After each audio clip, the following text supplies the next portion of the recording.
বিসমিল্লাহির রহমানির রহিম। বর্তমান আমাদের 2026 সালে 12ই ফেব্রুয়ারি যে সরকার গঠিত হয়েছে সেই সরকারকে জানালাম আন্তরিক অভিনন্দন। আসসালামু আলাইকুম।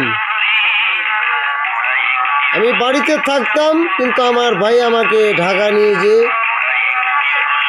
লালবাগ কেল্লা, হাবিজি হুজুরের গলি, আনোয়ার রিস্কার গ্যারেজ, সেখান থেকে আমাকে একটি রিস্কা নিয়ে দিয়েছিল।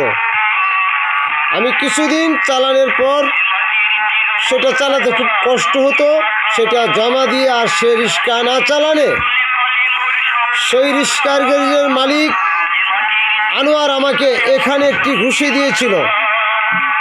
তাতে পরীক্ষা নিরীক্ষা করে দেখেছি এই আঙ্গুলের করের মতো হাড়টা ফেটে গিয়েছিল।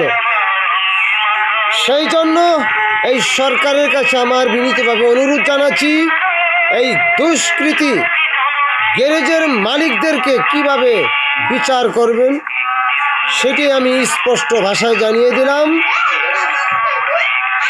লালবাগ কেল্লা, হাবিজি হুজুরের গলি, আনোয়ার রিস্কার গ্যারেজ, সেই আনোয়ার রিস্কার মালিক সেই আমাকে প্রচণ্ড জুড়ে যে মাদারচোদ গাড়ি চালাবি না কেন,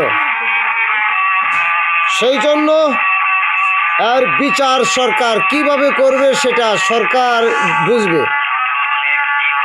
সেই জন্য প্রতিটি রিস্কার গ্যারেজের মালিকদেরকে আইনের আওতায় আনতে হবে। বিভিন্ন রিস্কা চুরি নিয়ে ওখানে ভিতরে নিয়ে তারা বিভিন্ন কিছু পাল্টায়, এইটাই সুর। তাদের আলাদা মেকার আছে, রং কালার করে ফেলায় বিভিন্ন জায়গায়। আর একজনে একটা রিস্কা হারানো গেলেই তাকে ধরে পিটানো হয়। সেই জন্য আজকে এই সরকারের কাছে এই দাবিটাই জানাইলাম। পুলিশে রিস্কা নিয়ে যায়, সেখানে সেটা দাবি করতে হয় যে রিস্কা দিতে হবে। রিস্কা নবীনপুরের রিস্কা পুলিশে নিয়েছিল, সেটা আমার ভাইয়ে মালিক নিয়ে এসে দেখাইলো, তবু সেই ভাইয়ের কাছে রিস্কা দাবি করে। সে কি?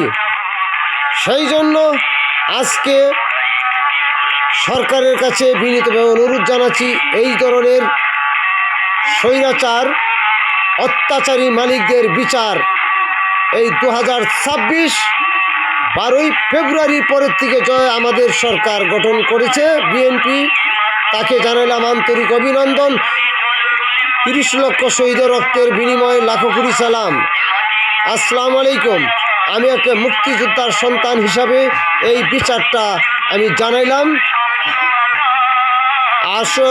বলার অনেক কিছু আছে, সেই জন্য এই বলে বিদায় নিচ্ছি।